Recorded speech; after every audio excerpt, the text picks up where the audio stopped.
Umpamakan tubuh Anda sebuah kapal dan Anda kaptennya. Kapal ini sepenuhnya di bawah kendali Anda sendiri. Setiap tindakan dan keputusan diambil oleh Anda. Untuk banyak orang, beginilah rupanya sepanjang hidup mereka. Namun, bagaimana jika dalam satu kapal terdapat lebih dari satu kapten? Bagaimana jika ada 2, atau 5, atau 10 kapten? Masing-masing memiliki tujuannya sendiri, dan masing-masing menunggu gilirannya untuk berlayar. Tentunya hidup seperti ini terdengar kacau, namun inilah realitanya bagi para penyandang kepribadian ganda atau Dissociative Identity Disorder. DID merupakan gangguan kejiwaan yang banyak menuai pertanyaan. Apa yang sebenarnya dirasakan oleh penyandang kelainan ini? Apa yang menyebabkannya? Dan adakah cara untuk menyembuhkannya? Untuk menjawab semua pertanyaan tersebut, mari kita simak dalam video ini.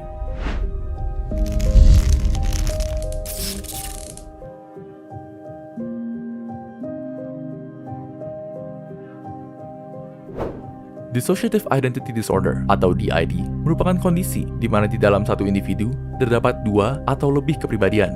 Kepribadian berbeda tersebut dikenal juga dengan istilah alter ego atau singkatnya alter. Sementara kepribadian yang original atau utama dikenal sebagai host.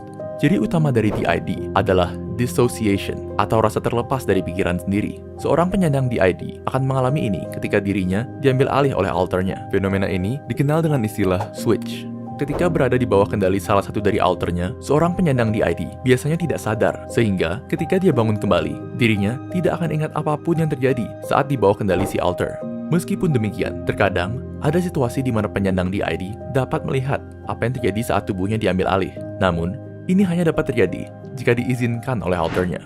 Seorang penyandang DID dapat memiliki ratusan alters, namun jumlah rata-rata alter bagi penyandang DID adalah kurang lebih 10. Setiap alter memiliki kesadarannya sendiri. Mereka memiliki nama, serta kepribadian unik yang berbeda dari hostnya. Ketika alter mengambil alih seorang host, tingkah laku, cara berbicara, lagak, postur, dan banyak aspek kepribadian lainnya dari host berubah total. Seperti contoh, seorang penyandang DID yang dominan menggunakan tangan kanan dapat berubah menjadi kidal ketika diambil alih oleh alternya. Alter-alter yang ada dapat berbeda gender dan berbeda umur dari hostnya. Beberapa penyandang DID bahkan memiliki alter yang tidak berwujud manusia. Setiap alter memiliki perannya sendiri, oleh karena itu mereka memiliki wujud yang berbeda-beda. Misalnya, alter dalam wujud robot mungkin saja timbul untuk menekan emosi dalam situasi-situasi yang penuh stres. Lalu, apa sebenarnya yang menyebabkan DID? DID diperkirakan timbul akibat trauma berat yang dialami berulang kali saat masih kecil, seperti pelecehan seksual. Teorinya adalah alter timbul untuk melindungi anak yang sedang melalui kejadian traumatis dengan cara menampung trauma dan ingatan-ingatan pahitnya. Contoh kasus DID paling suram adalah Jenny Haynes yang memiliki lebih dari 2.000 alter akibat pelecehan seksual yang dilakukan oleh ayahnya saat dia masih kecil. Alter pertamanya yang timbul adalah anak kecil bernama Symphony yang mengambil alih tubuh Jenny setiap kali dia dilecehkan. Apabila kalian masih skeptis mengenai DID, mungkin kalian akan terkejut untuk mendengar bahwa Symphony bersama 5 alter lainnya Jenny dijadikan saksi dalam persidangan yang akhirnya menjatuhkan hukuman kepada ayahnya. Masih banyak yang kita tidak ketahui mengenai DID. Namun, yang kita ketahui secara pasti adalah bahwa DID tidak dapat disembuhkan. Seorang penyandang DID harus belajar menjalani hidup bersama dengan alter-alternya. Menempatkan diri di situasi atau hubungan yang traumatis akan membuat alter muncul lebih sering. Maka, ada pentingnya untuk menjalani terapi supaya penyandang DID dapat menghadapi situasi-situasi tegang tanpa terus-menerus switching ke alternya. Mungkin beberapa dari kalian yang menonton video ini merasa bahwa DID hanyalah kondisi yang dibuat-buat hanya untuk menarik perhatian.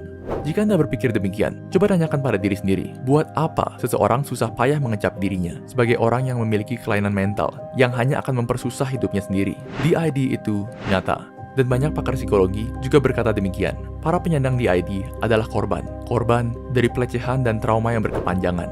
Kita semua memerlukan bantuan orang lain ketika menghadapi waktu-waktu yang sulit, dan bagi penyandang DID, bantuan tersebut datang dari diri sendiri.